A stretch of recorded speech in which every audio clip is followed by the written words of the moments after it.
Bismillahirrahmanirrahim. Assalamualaikum warahmatullahi wabarakatuh. Pada kesempatan ini kami dari kelompok 3 mahasiswa yang mengambil mata kuliah Kapita Selekta Farmakologi, di mana anggota dari kelompok kami yaitu ada Asri Sekar Jasmine, kemudian Betari Indah Permatasari, ada Dea Ananda, ada Lani Husni Awaliyah, ada Lela Amalia Amanda, ada Lina Berliani Samosir, ada Miawati, dan ada Jopan Ramadan. Baik, adapun materi yang akan kami bahas pada kesempatan kali ini, kami ditugaskan untuk menjelaskan tentang metode pengujian antibakteri secara in vitro. Untuk lebih lanjut, akan dijelaskan pada slide berikutnya. Hal yang pertama yang akan kami bahas pada PPT kali ini yaitu mengenai definisi antibakteri. Karena sebelum kita jauh-jauh lebih dalam menjelaskan tentang antibakteri, tentunya kita harus tahu lebih dulu definisi dari antibakteri tersebut. Nah, antibakteri adalah suatu senyawa yang digunakan untuk mengendalikan pertumbuhan bakteri yang bersifat merugikan. Juga pengendalian pertumbuhan mikroorganisme yang bertujuan untuk mencegah penyebaran penyakit dan infeksi, kemudian membasmi mikroorganisme pada inang yang terinfeksi, dan mencegah pembusukan serta perusakan bahan oleh mikroorganisme. Nah, perlu digarisbawahi dari penjelasan tersebut bahwa konsen dari antibakteri ini adalah pada bakteri yang sifatnya merugikan. Karena kita tahu bakteri itu banyak jenisnya, ada bakteri baik, ada bakteri jahat, ada jenis-jenis bakteri, ada gram positif, gram negatif. Nah, yang kita fokuskan pada antibakteri ini yaitu untuk mencegah, membunuh, dan mengendalikan pertumbuhan bakteri yang bersifat merugikan yang ada pada tubuh kita khususnya. Nah, kemudian bagaimana sih mekanisme kerja dari antibakteri ini dalam tubuh kita?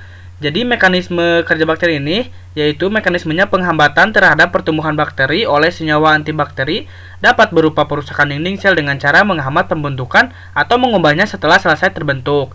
Juga bisa dengan perubahan permeabilitas membran sitoplasma sehingga menyebabkan keluarnya bahan makanan dari dalam sel, ataupun bisa juga perubahan molekul protein dan asam nukleat, penghambat kerja enzim dan penghambat sintesis asam nukleat dan protein, seperti itu. Nah, setelah teman-teman mengetahui definisi singkat dari antibakteri, kemudian kita akan menjelaskan tentang bagaimana cara kerjanya dalam menghambat mikroba. Artinya antibakteri ini sangat berkaitan dengan antimikroba. Nah, di mana antimikroba ini memiliki 3 cara kerja dalam prosesnya, di mana ada bakteriostatik, kemudian ada bakteriosidal, dan yang terakhir ada bakteriolitik. Nah, yang pertama yang akan saya jelaskan yaitu mengenai bakteriostatik, di mana bakteriostatik ini memberikan efek dengan cara menghambat pertumbuhan tetapi tidak membunuh, gitu ya. Jadi senyawa bakteriostatik ini seringkali menghambat sintetis protein atau mengikat ribosom. Nah, hal ini ditunjukkan dengan pengujian penambahan antimikroba pada kultur mikroba yang berada pada fase logaritmik. Nah, setelah penambahan mikroba yang berada pada fase logaritmik, didapatkan jumlah sel total maupun jumlah sel yang hidup adalah tetap. Artinya tidak ada bakteri yang terbunuh. Nah, kemudian yang kedua yaitu bakteriosidal, di mana bakteriosidal ini memberikan efek dengan cara membunuh sel tetapi terjadi lisis sel atau pecah sel. Nah, hal ini ditunjukkan dengan penambahan antimikroba pada kultur mikroba yang berada pada fase logaritmik. Nah, setelah ditambahkan antimikroba pada fase logaritmik didapatkan jumlah sel total tetap, sedangkan jumlah sel yang hidup menurun. Artinya jumlah sel yang hidup tetap sama, tetapi ada beberapa sel yang menurun, artinya yang sudah terbunuh, seperti itu. Nah, yang terakhir adalah bakteriolitik, di mana bakteriolitik ini menyebabkan sel menjadi lisis atau pecah sel sehingga jumlah sel berkurang atau terjadi kekeruhan setelah penambahan antimikroba. Nah, pada percobaannya hal ini ditunjukkan dengan penambahan antimikroba pada kultur mikrobia yang berada pada fase logaritmik. Setelah penambahan zat antimikrobia pada fase logaritmik, jumlah sel total maupun jumlah sel hidup menurun. Jadi artinya untuk bakteriolitik ini cara kerjanya sangat-sangat membunuh dan memusnahkan, artinya menghancurkan kultur bakteri. Seperti itu penjelasan dari ketiga cara kerja antimikrobia. Nah, selanjutnya kita akan menjelaskan tentang metode pengujian pada antibakteri.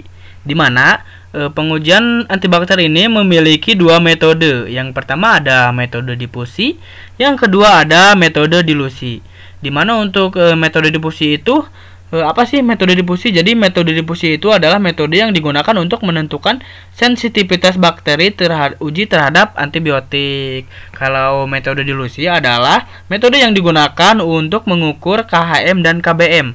Apa KHM dan KBM itu? KHM adalah konsentrasi hambat minimum dan KBM itu konsentrasi bunuh minimum. Jadi seberapa besar nilai konsentrasi dari antibakteri ini terhadap penghambatan pertumbuhan atau untuk membunuh bakteri seperti itu.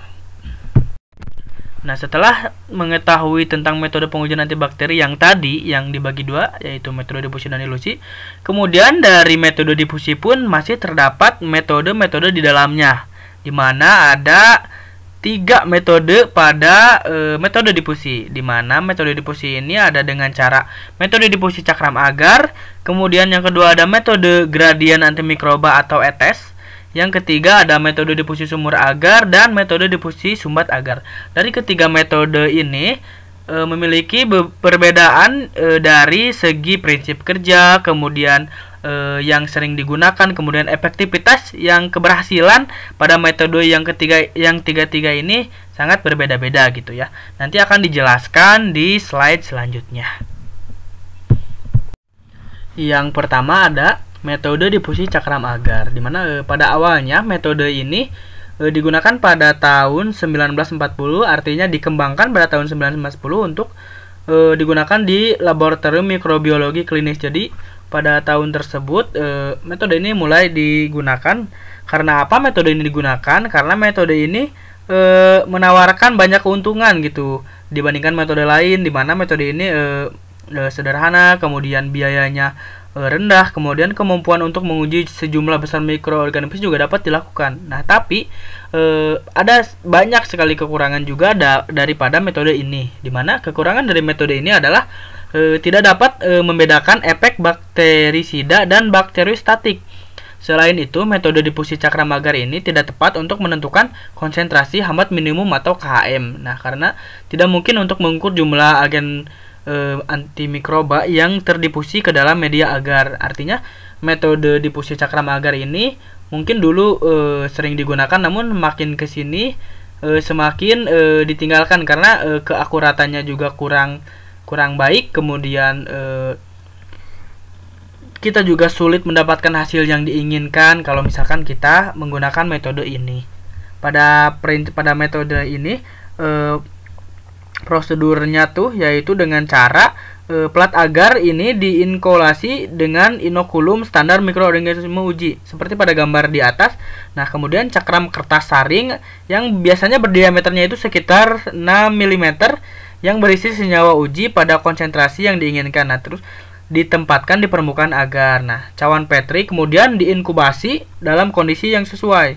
Umumnya agen antimikroba ini berdifusi ke dalam agar dan menghambat perkecambahan dan pertumbuhan mikroorganisme uji. Kemudian diameter zona pertumbuhan penghambat diukur gitu. Jadi seperti yang dilihat pada gambar, bulat-bulatan itu adalah bulatan hambatan dari pertumbuhan bakteri dengan menggunakan metode ini.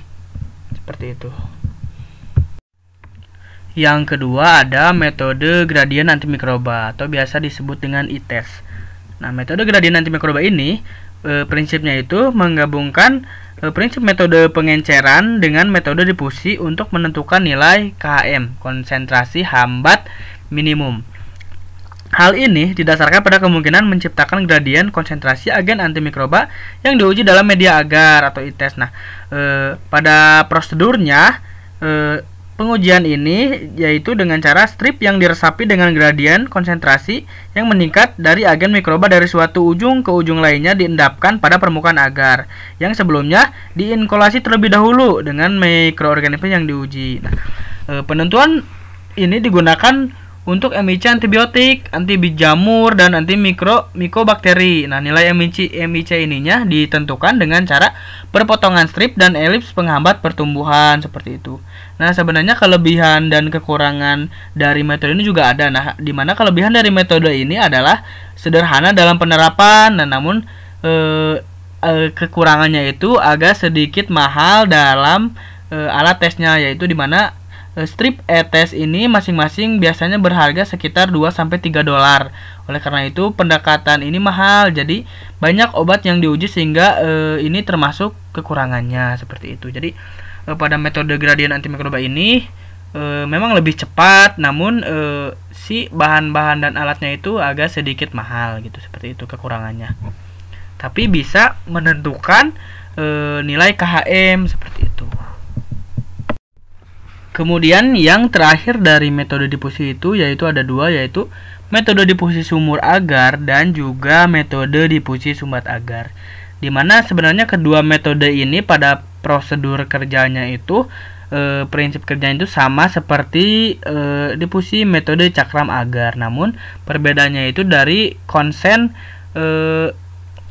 hal yang ingin didapatkan. Nah, di mana dua metode ini, yang pertama itu kalau metode difusi sumur agar itu konsennya itu terhadap mengevaluasi aktivitas antimikroba tanaman atau ekstrak mikroba. Nah, sedangkan untuk metode difusi sumbat agar itu konsennya itu untuk menyoroti antagonisme antara mikroorganisme seperti itu. Untuk penerapan cara kerjanya itu sama seperti cakram agar menggunakan media agar-agar dan kultur mikroba.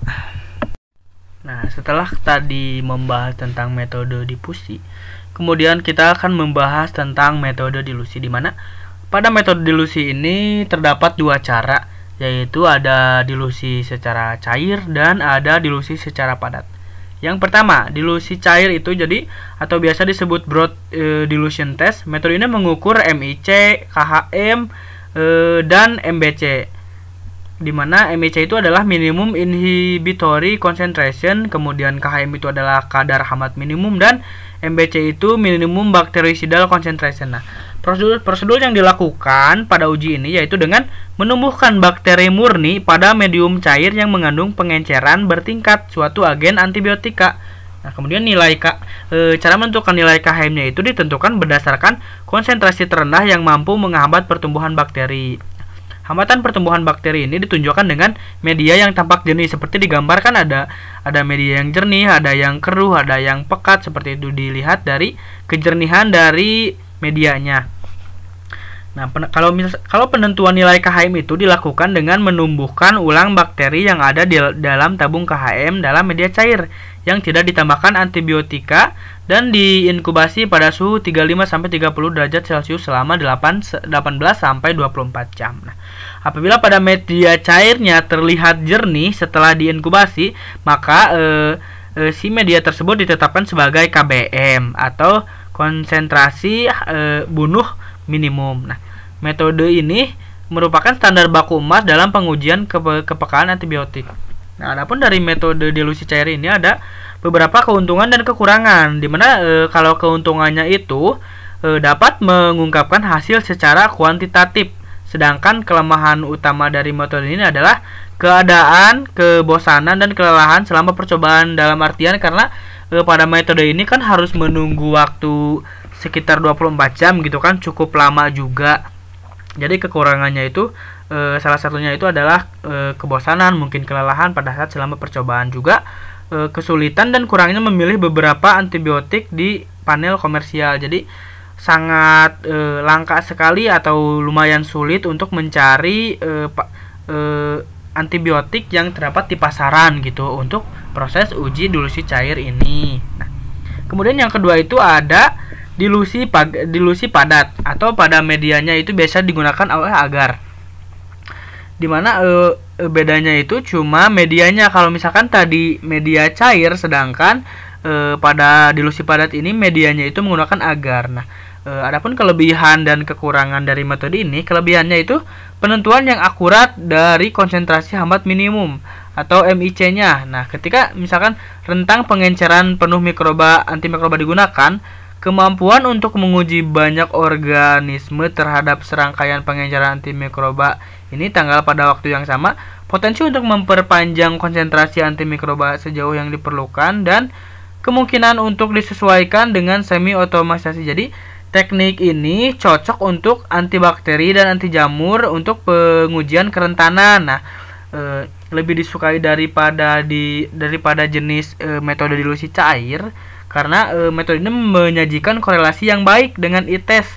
Jadi sebagian besar untuk pengujian antibakteri terhadap kedua bakteri gram positif dan negatif. Jadi pada dilusi padat ini hasilnya juga cukup akurat, mungkin karena terlihat sekali perbedaan pada media agarnya itu apabila misalkan ada hambat bakteri ataupun misalkan ada MIC-nya. Sedangkan kalau misalkan dari dilusi cair kan masih samar-samar gitu, ada yang terlihat jernih, ada yang samar-samar terlihat jelas seperti itu. Jadi sangat kurang bisa jelas gitu untuk melihatnya. Jadi seperti itu dari kedua metode dari dilusi, yaitu dilusi cair dan dilusi padat.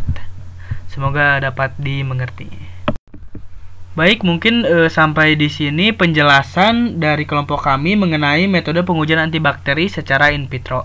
Nah, apabila masih terdapat banyak sekali kekurangan pada PowerPoint ini, mohon dimaafkan yang sebesar-besarnya karena saya dan teman-teman saya masih dalam tahap belajar. Jadi apabila ada salah-salah kata mohon dimaafkan ataupun dibenarkan, dimohon diminta untuk pencerdasannya.